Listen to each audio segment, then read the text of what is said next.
नमस्कार, मैं हूं आशीष चित्रांशी और आप देख रहे हैं the news launcher. Mid day मुद्दा विद अशोक वानखे। आज हम आपको 3 खबरें दिखाएं। सामान्य तौर पर देसी भाषा में या गांव देहात से जुड़े लोग जानते हैं, कहा जाता है 3 तिगाड़ा काम बिगाड़ा।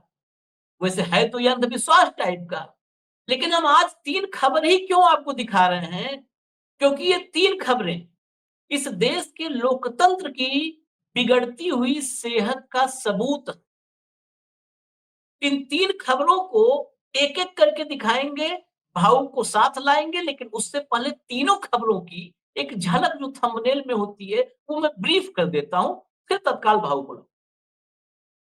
पहली खबर अर्णब गोस्वामी और अमित मालवीय से जुड़ी हुई है। अदालत ने इन पर होने वाली कार्रवाई को रोक दिया।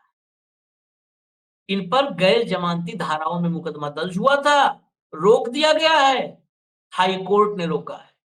और उस अर्णब गोस्वामी पर विशेषकर मैं चर्चा करना चाहूंगा, जो हैबिचुअल ऑफेंडर है, 280 बार एक खबर के लिए माफी मांगा है और झूठी खबरों के लिए वो पूरी दुनिया में कुख्यात। उससे कुख्यात कोई नहीं है। अतिशयोक्ति नहीं होगी कि अगर उसे कहें मीडिया में बैठा पत्रकार की शकल में एक सुपारीबाज। पहली खबर ये। दूसरी खबर, दिल्ली हाई कोर्ट ने दिल्ली के सेशन कोर्ट के एक जज पर रिश्वत का आरोप लगा। जमानत के मामले में रिश्वतखोरी का आरोप। इतने गंभीर आरोप पर दिल्ली हाई कोर्ट ने क्या किया? उस जज का ट्रांसफर कर दिया। अब फिर मैं देसी भाषा में कहूं, हम लोग यही सुनते आए और कहते आए कि अगर किसी कर्मचारी को, किसी अधिकारी को बचाना हो, उस पर कोई गंभीर आरोप हो, तो ट्रांसफर कर दो। जब आंख के सामने आरोपी दिखेगा नहीं, तो मामला सलट जाएगा। और तीसरी खबर, जिस न्यायपालिका की 2 बेहतरीन खबरें आपने देख ली थी, उसमें तीसरी खबर जुड़ेगी कि राहुल गांधी, जिन पर देश भर में दर्जनों मुकदमे चल रहे हैं और खाली मानहानि, और केवल मानहानि किसका कर रखा है? कहीं अमित शाह का, कहीं मोदी का, कहीं भाजपा का, कहीं सावरकर का। उन पर नॉन अवेलेबल वारंट जारी हुआ है, गैर जमानती वारंट। तो अब समझ लीजिए तीनों खबरों की इंटेंसिटी क्या है। इसलिए भावुक को ले आइए फट से स्क्रीन पर। अब मैं वक्त नमस्कार। ज्यादा नहीं लूँगा। स्वागत है भाऊ आपका। स्वागत है, आप वक्त नहीं। पहली खबर पे पहले एक-एक करके चर्चा करेंगे ताकि दर्शक समझ पाएँ इसको, और बड़े गंभीरता से एक-एक खबर मैं निवेदन करूँगा आप लोग देखिए, ताकि लोकतंत्र की बिगड़ती हुई सेहत में अगर आप लोग होम्योपैथ, आयुर्वेद की कोई दवा दे पाएँ तो दीजिए। लाइए पहली खबर दिखाइए। अर्णब, ये देखिए। Karnataka high court stage Congress case against Amit Malviya, Arnab Goswami. Stay कर दिया, अब हटा दीजिए। ये केस इतना गंभीर है कि जिस समय तुर्की को भारत के एक नए दुश्मन के रूप में प्रोजेक्ट किया गया, उस समय अर्णब गोस्वामी एक शो लेकर आया और राहुल गांधी और कांग्रेस का कनेक्शन तुर्की से इस्टेब्लिश किया कि तुर्की में कांग्रेस का एक हेडक्वार्टर है। बताइए, देश में एक शत्रु राष्ट्र उसको इस्टेब्लिश करके राहुल गांधी को शत्रु, गद्दार इस्टेब्लिश करने की जो झूठी कोशिश थी, उसमें भी कोर्ट ने स्टे लगा दिया। पहले इसी पर समझ लेते हैं। Arnab Goswami, high court, Amit Malviya. बाबा। बेसिकली एक बिल्डिंग है जिसके ऊपर का जो बिल्डिंग का नाम है उस नाम में कांग्रेस है। हम्म। हम्म। तो इनको जहां भी कांग्रेस दिखता है, इनको राहुल गांधी सपने में आता है। ये तो सुपारीबाज कहा आपने। और मैं इसलिए हंसा स्टार्टिंग में आते ही आशीष, जो आपने ओपनिंग रिमार्क में कहा ना, 3 तिगाड़ा काम बिगाड़ा। तो ये 3 खबरें वाकई बिगाड़ने वाली है। ये 3 तिगाड़ा लोकशाही बिगाड़ा, लोकतंत्र बिगाड़ा। हाँ। ये दिखाता है कि न्यायपालिका जो कस्टोडियन है हमारे देश में, न्यायपालिका जो अंकुश रखती है कई बार विधायिका और कार्यपालिका पे, वो अपने आप में प्रश्नों के घेरे में है। एक केस है जहां एक चैनल, न्यूज चैनल का ओनर कम एडिटर, जिसको आप सुपारीबाज पत्रकार कहते हैं, पत्रकार कहना ही नहीं, सुपारीबाज तो पत्रकार हो नहीं सकता, हाँ। हाँ। ये उस श्रेणी में आते ही नहीं। इसने कहा कि कागज लेके ये बोल रहे थे कि मेरे पास फैक्ट है कि तुर्की में कांग्रेस पार्टी का एक हेडक्वार्टर है। हुँ, अरे कांग्रेस तुर्की से ऑपरेट करती है, जो तुर्की अभी फिलहाल पूरे देश में दुश्मन शत्रु राष्ट्र के दृष्टि से देखा जाता है। तुर्की का आने वाला एप्पल गांव के मंडियों में बैंड है। तुर्की का आने वाला मार्बल राजस्थान के मार्बल एसोसिएशन ने बैन कर दिया। हुँ, ट्रैवल एजेंसियों ने तुर्की के पैकेज बंद कर दिए। लोगों ने तुर्की जाना बंद कर दिया है क्योंकि इस तुर्की ने जब ऑपरेशन सिंदूर चल रहा था तो पाकिस्तान को खुल के समर्थन ही नहीं दिया, उसको आर्म्स और एम्युनिशन भी दिए। तो यकीनन पूरा भारतवर्ष तुर्की को एक दुश्मन राष्ट्र के रूप में देखता है, एक शत्रु राष्ट्र के रूप में देखता है। ऐसे शत्रु राष्ट्र के साथ कांग्रेस के कितने गहरे संबंध है कि कांग्रेस का एक हेडक्वार्टर टर्की में है। ये नया इन्वेंशन अर्णव गोस्वामी ने किया और अपने चैनल पे दिखाया, क्योंकि उस बिल्डिंग के नाम में कांग्रेस लिखा हुआ था। हुँ, अब अमेरिका की सांसद को कांग्रेस कहते हैं, कल अर्णव गोस्वामी कहेंगे कि बताइए, हुँ, वहां तो पूरा का पूरा मतलब राहुल गांधी की पूरी पार्टी बैठी है वहां पे। हुँ, साइंस कांग्रेस को ये कहेंगे कि भाई कांग्रेस कांग्रेस पार्टी का ही एक ऑफशूट है, एक शाखा है साइंस कांग्रेस। ये कुपड़ लोग हैं, क्योंकि इनको कहीं ना कहीं से कांग्रेस, ये शब्द क्या है, अर्णव गोस्वामी पढ़ा लिखा है, अंग्रेजी का पढ़ता है, तो वो जानता है कांग्रेस का अर्थ क्या है। हुँ, लेकिन टर्की में कांग्रेस एक बिल्डिंग पे मिलना, ये उसके लिए गोल्डन अपॉर्चुनिटी थी। एक बार तो बोली, तो बदनाम तो कर दो, हुँ, बाद में कांग्रेस क्लेरिफिकेशन देती रहेगी। एक एक नई रणनीति है आशीष। हाँ, विपक्ष पे इतना डिस्क्रेडिट कर दो, इतने लांछन लगा दो कि विपक्ष पूरा टाइम उसी का क्लेरिफिकेशन देते हुए ही पूरा अपना समय बर्बाद कर देता है।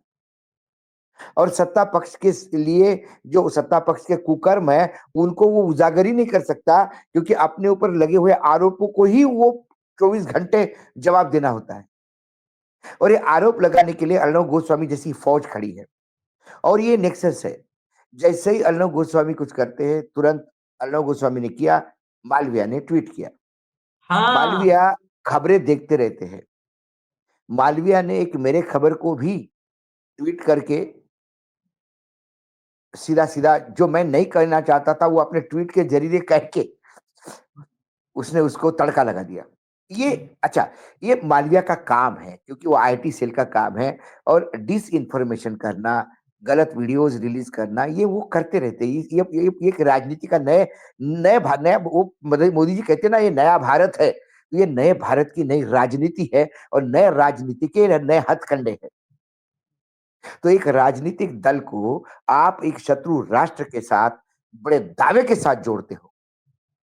और जब कांग्रेस ने केस किया, तो जो उसने माफीनामा भेजा, उसमें उसने कहा कि वो एडिटर की गलती।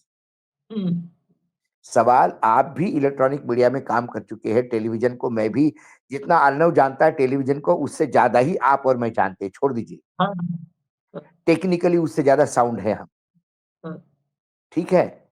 ये हमको पता है कि वो एडिटर की गलती क्या होगी। एडिटर ने वीडियो अलग लगा दिया होगा, लेकिन अर्णव ने ये तो नहीं कहा कि दिल्ली के कांग्रेस कार्यालय में और फोटो लगा दिया टर्की का। तो मैं हुँ, मानता हूं वीडियो की गलती है। वो खुद अपने मुंह से बोल रहा है, जो उसके नरेशन में वो कह रहा है कि टर्की में कांग्रेस का ऑफिस है, बताइए, हेडक्वार्टर है। जब आप खुद कह रहे हो, तो एडिटर ने तो भाई आपके कहे अनुसार ही वीडियो लगाया। एडिटर ने गलती नहीं की, आपने सुपारी बजाई है, और अब गले पड़ गई तो आपने माफी मांगी एडिटर के नाम पे। झूठ, वो पत्र पढ़ा मैंने, माफीनामा उसका हास्यास्पद है वो। हुँ, जब इसके खिलाफ केस कर दिया कोर्ट में, तो क्या हुआ, ये बड़ा मामला है। नरेंद्र मोदी जी के पिताजी का नाम सिर्फ गलत लेने से आसाम की पुलिस आके पवन खेड़ा को फ्लाइट से उतार लेती है, हुँ, हुँ, ठीक है। एक ट्वीट किया एक विधायक ने गुजरात के, हम्म, और 1000 किलोमीटर दूर आसाम की पुलिस उसको लेके देने पहुंचती।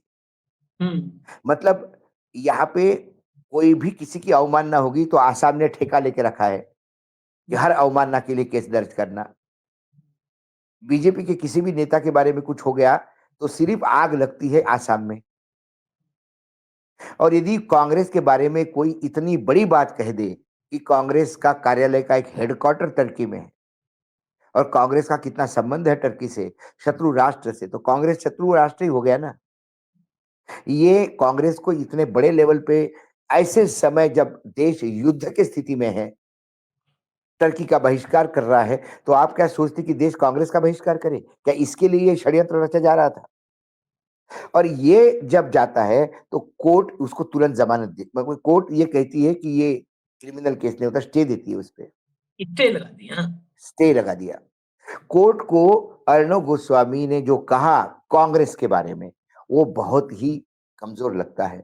लेकिन कोर्टों को, इसी देश के कोर्टों को राहुल गांधी ने इतना ही कहा कि भाई ये सब मोदी क्यों होते हैं भागने वाले, तो 2 साल की सजा सुना दी कोर्ट ने। एक कोर्ट ने राहुल गांधी को नॉन बेलेबल वारंट इशू कर दिया कि आपको कोर्ट में अपेयर होना बस है, वो भी बस उसी बात। मानहानि का ही दावा है। और यकीनन राहुल गांधी ने कुछ और बात कही होगी, लेकिन बीजेपी को पाकिस्तान के साथ, टर्की के साथ, चाइना के साथ यकीनन नहीं जोड़ा, यकीनन नहीं जोड़ा। जितना अपमान, जितना गलत प्रोपोगंडा अर्णव गोस्वामी ने किया है, उससे 10 गुना भी नहीं हो सामने आ जाता है जब राहुल गांधी ने बीजेपी के खिलाफ कुछ बोला हो तो। लेकिन उसके लिए सीधा सीधा ये नहीं, है कि भाई पर अभी नेक्स्ट खबर पे भी आते हैं, लेकिन मैं कुछ फैक्ट्स और डाल देता हूं अभी। 2017 से टर्की के राष्ट्रपति एर्दोगन के साथ हमारे महामानव की 8 बिल्कुल आत्मीय मुलाकातें हो चुकी हैं। राहुल की तो एक भी मुलाकात की खबर नहीं। ये समझिए, जो भाव ने कहा, दर्शकों से मैं कह रहा हूं, ये बात है ना कि अब छोड़ दिया उसको, सफाई तो कौन देख रहा है, खबर फैला दिया। दूसरी बात, 8 मुलाकात, फोटोग्राफ में आप देख लीजिए, विजय जौली ओवरसीज बीजेपी में बहुत महत्वपूर्ण भूमिका निभाए। विजय जौली ने एर्दोगन के गले में भाजपा का पटका पहनाया है फोटो। वहां पे बाकायदे एर्दोगन, मैं तो बड़ी जिम्मेदारी से बात पूछता हूं, मैं पूछता हूं भाजपा से कि भाई सदस्यता वाली पर्ची भी दिखा दीजिए एर्दोगन की, ये देख लीजिए सामने। ये एर्दोगन की टर्की के राष्ट्रपति, शत्रु देश का राष्ट्रपति, भाजपा का पटका पहना है। भाजपा वैसे ही, भाजपा का देश प्रेम संदिग्ध है, ये मैं कह रहा हूं, चलो भैया करो मुकदमा, भाजपा का देश प्रेम संदिग्ध है। लेकिन लेकिन उसका आशीष, कब्जा नहीं। इसके हाँ, बावजूद ये हाँ, फोटो आज की नहीं है, हाँ, ये फोटो मार्केट में है। लेकिन हाँ, किसी ने भाजपा को टर्की का दोस्त कहा? नहीं कहा। नहीं, इसीलिए 8 बार तो प्राइम मिनिस्टर के, क्योंकि ये जब युद्ध की स्थिति में है तो ये चीजें बाद में डिस्कस होनी चाहिए। ऐसे समय देश को साथ में रहना चाहिए। और ये युद्ध की स्थिति में ये षड्यंत्र रचते हैं, ये युद्ध की चिता पे भी, शहीदों के चिता पे रोटी सेकने वाले और लाशों के ऊपर का मक्खन खाने वाले, घी खाने वाली ये प्रजाति है। यही इसीलिए भाव एक खबर हम लेके आए हैं, ये 3 खबरें, क्योंकि ये साबित करता है कि नरेंद्र मोदी का युद्ध, भारत का नहीं मैं बोल रहा हूं, नरेंद्र मोदी का युद्ध सिर्फ और सिर्फ कांग्रेस और राहुल गांधी से। बाकी किसी को लग रहा हो कि नरेंद्र मोदी किसी और से लड़ रहे हैं, भारत की फौज ये पाकिस्तान से लड़ रही है, ये पाकिस्तान की आर्मी से लड़ेगी, पाकिस्तान के आतंकियों से। लेकिन नरेंद्र मोदी सिर्फ कांग्रेस और राहुल गांधी से लड़ रहे हैं, बाकी किसी से नहीं लड़ रहे हैं। उस लड़ाई में हो सकता है कि सेना का की आड़ लेते हो, सेना के पीछे छिप करके वार करते हो, सेना के पीछे छिप के भी उनका वार राहुल और कांग्रेस पे होता है। लेकिन न्यायपालिका बहुत चिंता का विषय इसलिए है न्यायपालिका को लेकर के, क्योंकि आज एक कार्यक्रम आपने एक्सरे देखा होगा, और फिर हम चर्चा में ला रहे हैं, जब हम ये हाई कोर्ट, कर्नाटक के हाई कोर्ट की इस खबर पे हम चर्चा कर रहे हैं। हाई कोर्ट में ही जो सीजेआई बनने वाले हैं सूर्यकांत, तो तमाम जुडिशरी के तमाम लोग ये भाई हो सकता है सूर्यकांत को लगे कि बहुत ये तो नेगेटिव बात हो रही है, लेकिन जुडिशरी के तमाम लोग निजी तौर पर इस बात को लेकर चिंतित हैं और ये बात कहते हैं। सूर्यकांत जब हाईकोर्ट पंजाब हिमाचल हाईकोर्ट के चीफ जस्टिस बने थे, उससे पहले सुप्रीम कोर्ट के जस्टिस ने आदर्श उनके आदर्श खिलाफ, गुप्ता आदर्श आदर्श गुप्ता गोयल जी, गोयल गोयल आदर्श गोयल जी ने, गोयल आदर्श गोयल उन्होंने जी ने। भ्रष्टाचार और जातिवाद इन दो मुद्दों को लिया था और पूरी चिट्ठी लिखी थी, उनसे मांगा गया था, उनसे चिट्ठी मांगी गई थी और उन्होंने चिट्ठी लिखी थी, फिर भी वो बने। तो देखिए फिर भी बने, तो आप बहुत सारे फिर सवाल आगे उठते हैं। अब हाईकोर्ट, कर्नाटक हाईकोर्ट ने फैसला दिया है, जस्टिस रमैया ने। अब ऊपर वाला पता नहीं कब 8 साल 10 साल बाद कोई चिट्ठी मिले, हमें नहीं पता है भाई। मन में संदेह है, संदेह बता दिया है। दिल्ली नहीं, हाईकोर्ट की खबर लाइए, सेकंड दिल्ली हाईकोर्ट की खबर लाइए। दिल्ली हाईकोर्ट जमानत के लिए रिश्वत मांगने पर के मामले में स्पेशल जज पर था आरोप, हाई कोर्ट ने ट्रांसफर कर दिया। ये मामला भी गजब है, हटा दीजिए इसको भाऊ। इसलिए तभी हम आएंगे राहुल वाली खबर पे। इसी साल बड़ा 29 जनवरी को इसी साल दिल्ली सरकार की एंटी करप्शन ब्रांच ने स्पेशल जज और उनकी कोर्ट के क्लर्क के खिलाफ जांच शुरू करने की अनुमति मांगी थी। मांगी थी कि ये जो है करप्शन में जुड़े हुए हैं, रिश्वतखोरी में जुड़े हैं। हम्म, ये मामला हाईकोर्ट जाता है, हाईकोर्ट में जो प्रोटोकॉल के तहत इनको सीधा सीधा उठा करके ट्रांसफर कर दिया गया। 16 नहीं, मई को पहले एक तो मीटिंग। पहले तो हाँ एजेंसी ने मना कर दिया कि आपके हाँ। पास जरूरी सामग्री नहीं है। हालांकि हम्म अदालत ने कहा था कि एजेंसी अपनी जांच जारी रखे। हम्म। ठीक है।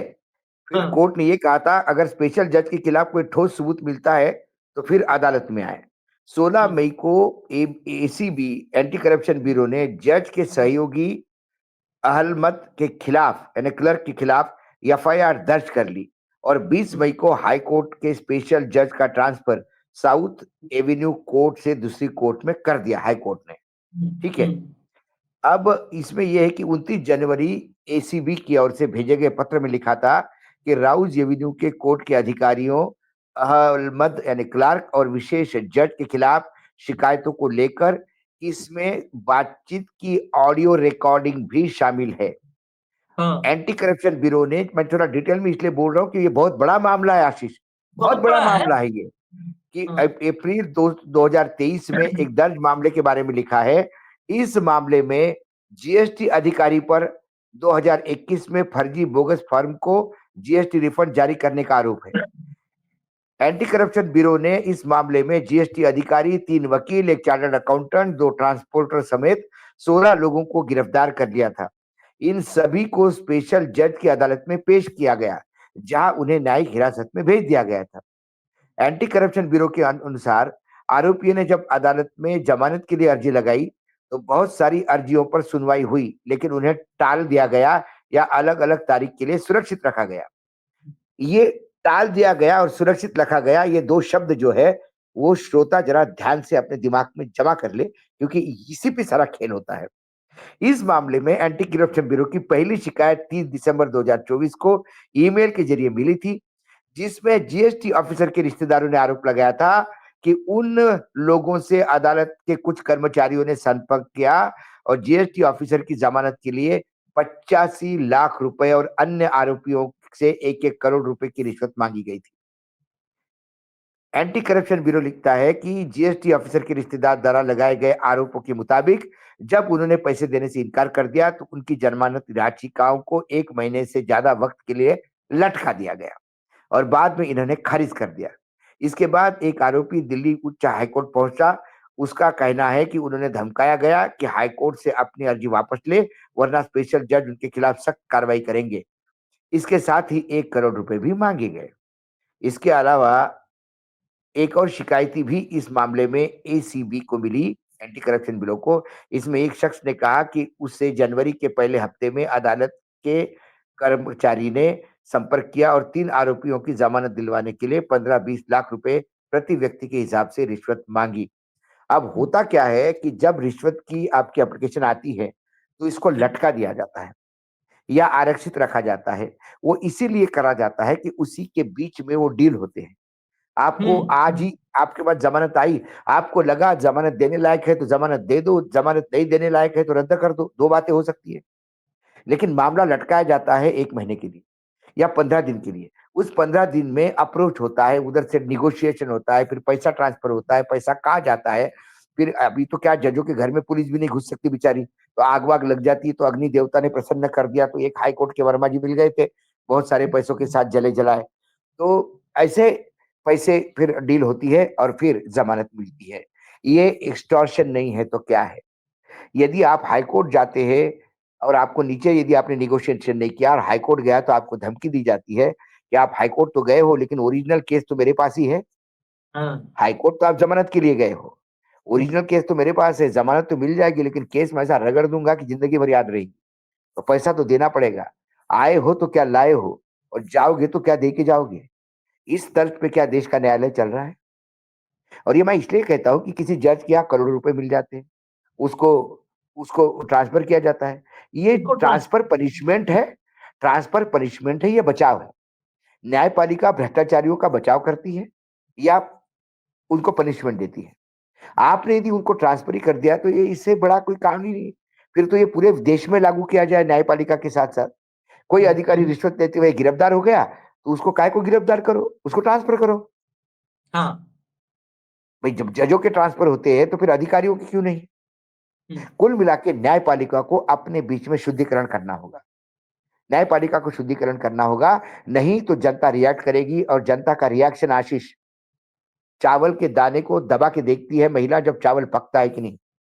न्यायपालिका को जस्टिस ओक और बेला त्रिवेदी के रिसेप्शन मतलब जो सेंट फेयरवेल जो पार्टी हुई, इन दोनों के फर्क से समझ लेना चाहिए कि जनता के बीच में कितना क्रोध है। हाँ। यदि कोई जज दुरुपयोग करता है पद का या अपने आप को भगवान मानने लगता है, तो फिर उसका फेयरवेल भी नहीं होता। और एक जज जो संविधान को सर्वोपरि रख के, न्याय देवता को याद करके, ना कि किसी भगवान के सामने हाथ जोड़ के पूछता है क्या करूं, न्याय देवता की उपासना कर, जो जजमेंट देता है उसके लिए खड़े होने को जगह नहीं होती जब उनका फेयरवेल होता है। हुआ जस्टिस अभय ओक जस्टिस के ओक, लिए जब मैंने इतिहास इसीलिए बन कहा, गया, सुप्रीम जस्टिस कोर्ट में ओक जगह और नहीं जस्टिस तो। ओक और जस्टिस बेला त्रिवेदी, ये दो उदाहरण हैं हम्म, और ये शुरुआत है। इसके पहले की जनता रास्ते पे उतरी, ये शुरुआत है। अभी भी न्यायपालिका ने अपने भीतर बहुत शुद्धिकरण की जरूरत है, बहुत शुद्धिकरण की जरूरत है। मात्र कोई कोई किसी को जमानत नहीं देता, इतने दिनों तक लटका के रखा था। हाई कोर्ट जब जमानत देता है तो लोअर कोर्ट पे स्ट्रिक्चर क्यों नहीं पास करता कि आपने जमानत रोकी क्यों भाई? उसका उसके स्ट्रिक्चर पास हो जाए, उसके जो कॉन्फिडेंशियल रिपोर्ट होते हैं उसमें सीआर में लगनी चाहिए ये सारी चीजें, ताकि ऐसे लोग प्रमोट ना हो। लेकिन हमारे यहाँ कैसे लोग प्रमोट होते हैं? सीआर से जो ऊपर प्रमोशन जुगाड़ का है ना। क्राइटेरिया कहीं नहीं है। मतलब अभी जो कल जो हमने जो लेटर 7 साल बाद हमें मतलब 7 साल बाद जो मार्केट में लेटर आया, मैं ये नहीं हाँ, कहता हूँ कि वो न्यूज लॉन्चर का फाइन था। न्यूज लॉन्चर बाकी सोशल साइट से ही उठाया था हमने उस पत्र को। तो वो पत्र बताता है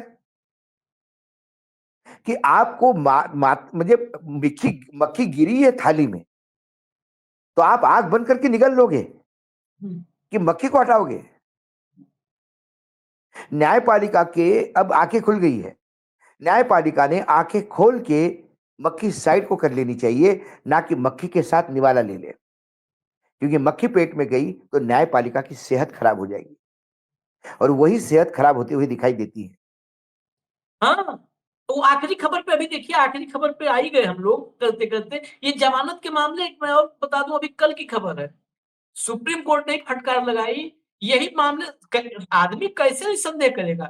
एक एक व्यक्ति की जमानत का मामला इलाहाबाद हाई कोर्ट में 27 बार टाला गया। 27 बार सुप्रीम कोर्ट ने इसमें निगोशिएशन नहीं फटकार। हुआ होगा हाँ। आशीष।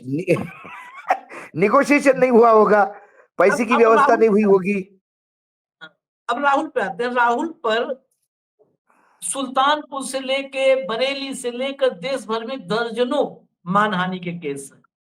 इस पर भी मुझे लगता है, इस पर तो मुझे लगता है चीफ जस्टिस को एक संज्ञान लेना चाहिए कि भाई 2 दिन के लिए पूरे देश में न्यायपालिका की छुट्टी कर दें, पूरे देश की जुडिशियल सिस्टम को 2 दिन के लिए राहुल गांधी के पीछे लगा दें। पूरे देश, जितने मामले राहुल गांधी के हैं और सबको होम मिनिस्ट्री और जिसको सब भैया सबूत लेके तैयार हो जाओ, सारे मामले, इस देश की आधी जुडिशरी को तो राहुल गांधी के पीछे लगा रखा है इन सब ने। आधी जुडिशरी तो राहुल गांधी में परेशान है।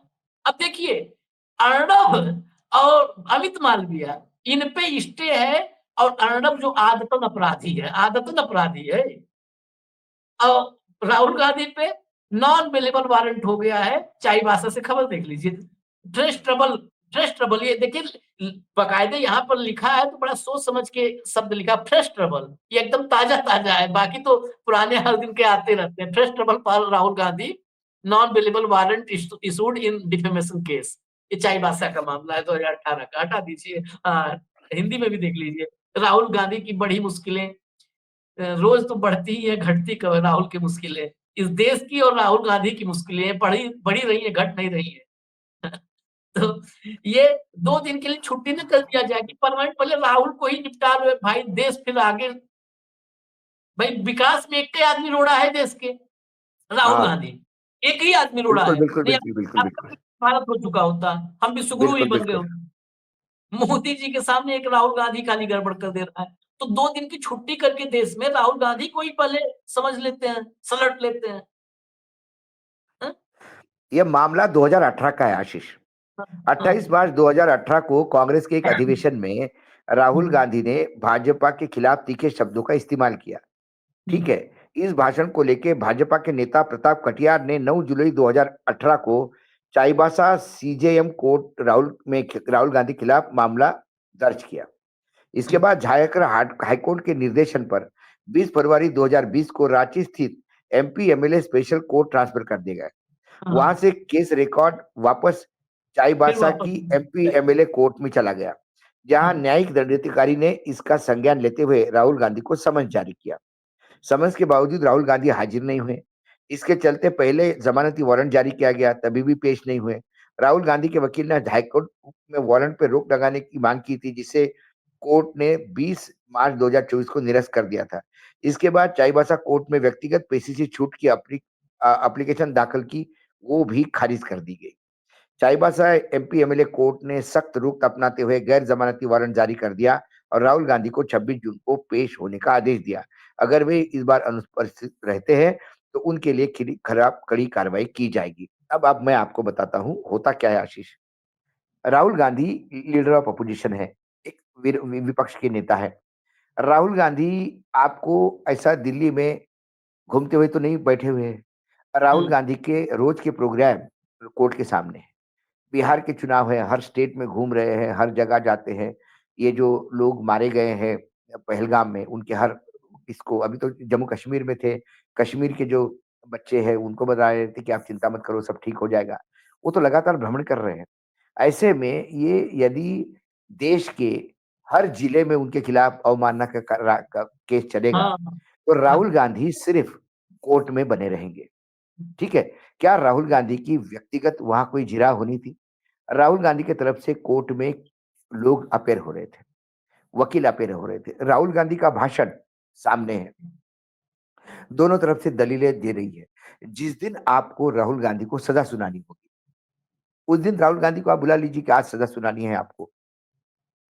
इसी के बीच वो कहते हैं कि राहुल गांधी की उपस्थिति अनिवार्य है, इसलिए जुडिशरी चाहती है।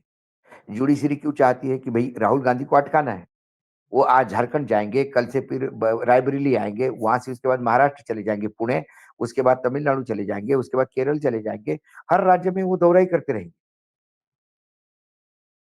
लेकिन क्या अर्णब गोस्वामी कल अपेयर हुए थे क्या हाई कोर्ट में? मालवीय हाई कोर्ट में थे क्या कल? जो स्टे दिया जाता है। ये ऑब्वियस है, ये दिखता है आशीष। अच्छा, ये कोई क्रिमिनल केस नहीं है। कि राहुल गांधी से पूरा वो हत्या का मामला है भाई, राहुल गांधी से एक-एक चीज़ पूछनी है, सवाल जवाब करने हैं। वो हत्या का मना कर रहे हैं और हत्या उन्होंने की है। ऐसा तो कोई मामला नहीं है। मामला डिफेमेशन का है। डिफेमेशन का मामला है तो राहुल गांधी ने जो वक्तव्य दिया वो सामने पड़ा हुआ है। राहुल गांधी ने अपने वक्तव्य से डिनाय तो नहीं किया। राहुल गांधी ने ये तो नहीं कहा कि मेरा वक्तव्य है, नहीं है, एआई से करवाया है या डॉक्टर है, ये तो नहीं बोला। राहुल गांधी ने जो बोला, अधिवेशन में बोला, वो सर्वज्ञात है सबके सामने।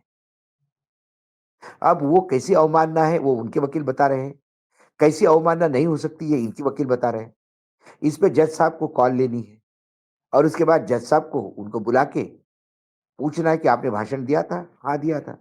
राहुल गांधी ने एफिडेविट भी दिया होगा कि हाँ, मैंने भाषण दिया था। उसके बाद सजा सुनाने के लिए राहुल गांधी चाहिए, उस दिन आप सजा सुना दीजिए, बुला लीजिए उनको। लेकिन ये disengagement of a political leader from his engagements of political activity and confined him to legal tangles. एक कानूनी चक्रव्यूह में आप उनको फंसाते रहिए और वो एक नेता, राजकीय नेता, विपक्ष का नेता है, लीडर ऑफ अपोजिशन है सदन में, उनको अपनी राजनीतिक गतिविधियों से दूर रखने के लिए कानूनी दांवपेच के चक्रव्यूह में फंसा देना, ये इसी का नाम वर्तमान में न्यायपालिका है और ये दिखता है सामने, देख रहे हैं हम इसको। कुल मिला के यही बात है अंत में जो अभी आपने कहा कि सत्ता की ताकत का नंगा नाच ऐसा आज तक देश ने नहीं देखा था, जहां पर कांग्रेस की विधवा, 50 करोड़ की गर्लफ्रेंड, ये कुछ भी मानहानि नहीं होता है, इससे तो इज्जत बढ़ती है। और वाकई थरूर अपने आप को लग रहा है, थरूर को लग रहा है कि प्रधानमंत्री जी ने उनको उनकी इज्जत, आज की तारीख में आप थरूर का की प्रतिक्रिया देखेंगे तो लगेगा उनको खुद ही ये बार बार बता रहे हैं कि प्रधानमंत्री जी हम्म। ने उनकी इज्जत पे चार चांद लगाई है। तो हम्म। मोदी जी 50 करोड़ करोड़ की गर्लफ्रेंड, कांग्रेस की विधवा, किसको कहा था? सोनिया गांधी को कहा था। ये सब ये सब सब जायज है। पूरी ये सब, जिंदगी, देखिए मैंने क्या जब से कहा, हम देख रहे हैं अरे बिलो द मैंने बेल्ट क्या बात कहा करता है, लेकिन कोई मानहानि कि नहीं। एक, अरे ये तो छोड़िए, हमारे देश की जाबाज अधिकारी, हमारी बहन कर्नल सोफिया कुरैशी को आतंकी की बहन कहने वाला आदमी मंत्री पद पे बरकरार है, लाल दिए की गाड़ी में घूम रहा है। ये नया भारत है मोदी जी का, ये नया भारत है। बिल्कुल, ये नया भारत तो, लेकिन नया भारत, इस नए भारत में घुटन बहुत थे, पुराना वाला ठीक था। इस नए भारत और एक बीजेपी का नेता हाईवे में, उसके उसके रगों में, उसके खून में हाईवे बह रहा था। उसके खून में हाईवे बह रहा था। हाईवे में एक महिला के साथ वो कर पूरा रहा है, देश देख पूरा देश पूरा देख रहा देश है देख रहा है, संभोग कर रहा है वो। अब उसके लिए अलग से टोल टैक्स लगना चाहिए, संभोग टोल, क्योंकि गाड़ी, रोड का उपयोग गडकरी जी को सिर्फ इतना ही मालूम है गाड़ियों के लिए होता है, बताइए। और रोड हाईवे का नया उपयोग, ये बीजेपी का नया सांस्कृतिक राष्ट्रवाद है हाँ, कि हाईवे का नया उपयोग कैसा किया जाता है। उसके भी उसको वो भी आराम से घूम रहे हैं, उनको भी कोई अरेस्ट ही नहीं। ना ना, नहीं होगा। वो सब वही सब तो प्रतापी हैं, वही सब प्रतापी हैं। वो जो भारत के नया भीतर भारत, भारतीय जनता पार्टी नामक मोदी पार्टी है। मोदी जी के नए भारत में हाईवे का उपयोग ये भी होता है, ये पहली बार ये भारत ने देखा, और अच्छा है, हाँ, गुड, इट्स पहली गुड, पहली बार वो देखा। सम्मान से वो चौड़ा होकर के घूम रहा है आदमी। हाँ धाकड़ हाँ नाम भी है, धाकड़ नाम है, हाँ। नाम भी उनके लिख रखा था, धाकड़, भाजपा का धाकड़ नेता। हाँ, अब कई बार जो है भाजपा के कई नेता कहते हैं मोदी जी जैसा धाकड़ कोई नहीं हुआ। मैं उनसे कहूंगा निवेदन कि भाई साहब धाकड़ मत कहिए मोदी जी को। हाँ, हाँ, तो बहुत सारे अच्छा, कार्यकर्ता कहते हैं मोदी जैसा धाकड़ कोई नेता हुआ है क्या? अरे नहीं नहीं नहीं, तो धाकड़ जी ने धाकड़ को धाकड़ होने के नए आयाम गाड़े हैं, तो नया, अब धाकड़ इस शब्द का उपयोग करने के लिए 3 बार सोचना पड़ेगा। धाकड़ शब्द असंसदीय हो गया, असंसदीय हो और गया। और समृद्ध हो गया, और समृद्ध हो गया। लेकिन लेकिन ये वाकई गंभीर विषय है। इस देश हाँ, में सत्ता की ताकत, मतलब हर तरीके से किसी के साथ आप मानहानि करें, आप किसी को आतंकी बहन कह दें, कुछ भी आप फौज की अफ़सर का अपमान कर दें, आप पर कोई एक्शन नहीं होगा। अदालतें फौज भी को सरेंडर कर जाती हैं। जस्टिस सूर्यकांत, फौज मैं का सवाल फिर रिपीट करूँगा भाऊ। हाँ, जस्टिस बिल्कुल। सूर्यकांत आने वाले चीफ जस्टिस हैं, जस्टिस सूर्यकांत ने उसे उस सैल्यूट है high court, MP high court के जस्टिस को, जो बिल्कुल इसको अंजाम तक पहुंचाने पे आमादा था। एकाएक जस्टिस सूर्यकांत बेंच मिलती है और फिर जस्टिस सूर्यकांत कहते हैं अरेस्ट फटकार नहीं खूब होगी। टिप्पणी खूब अ, तगड़ी-तगड़ी और नहीं, फिर नहीं, नहीं, आजकल गिरफ्तारी हो आजकल देखो आशीष, एक नया, ये भी नया भारत का एक नया रूप है। हुँ। हमारे जज साहब जब कड़ी टिप्पणी करेंगे, तो समझ लेना ऑपरेटिव जजमेंट में छोड़ रहे हैं। हाँ, ये सब अब तो पता चल जाता है। चंद्रचूड़ ने तो अब इतना सिखा दिया कि अब जैसे ही कड़ी टिप्पणियाँ आती हैं, आपका हाँ, बयान गटर ये छाप रहे ये थे तो ये तुरंत गटर ये में आपको चंद्रचूड़ निकाल जी ने दिया। दी ये चंद्रचूड़ जी ने दी हुई नई विधा है हुँ, न्यायपालिका को, कि केस के दौरान खूब हड़काओ, खूब कड़ी हुँ। टिप्पणियां करो, और जब केस का निर्णय हो, तो जिसके खिलाफ कड़ी टिप्पणी आए उसके फेवर में निर्णय कर दो। हाँ, बस तुरंत कि न्यायिक दरवाजे से निकल जाओ बेटा, अब आराम से हो गई हाँ, बस। टिप्पणियाँ हो गई, इससे ज़्यादा तुम्हारे सूर्यकांत लिए जी ने एक एसआईटी बनाई, एसआईटी में 2 अधिकारी इन्हीं के अधीन काम कर चुके हैं, विजय शाह हाँ, के। अब वही एसआईटी के, वो जो उनको सैल्यूट मार रहे थे, अब वही इनकी एसआईटी के ये करेंगे। हाँ, अब देखो, जो ये ये अंत दबाव में सब करते भला थे तो, वो ही हिंदी जांच फिल्म करें। जैसा, सब भला अंत भला तो सब भला, सब ताली बजाएंगे।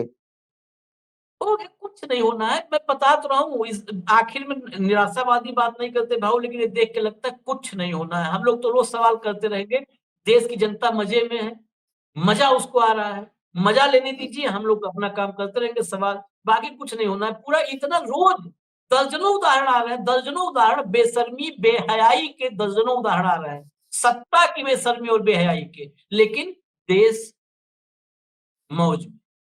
तो मौज में रहने दीजिए, हम लोग खलल नहीं डालेंगे, हम लोग अपना डिबेट करेंगे, सवाल करेंगे और चले जाएँगे और कल फिर आएँगे ऐसे ही सवालों के साथ। कार्यक्रम यही होगा, मिड डे मुद्दा विद अशोक वानखेड़े भाव के साथ। नमस्कार। नमस्कार।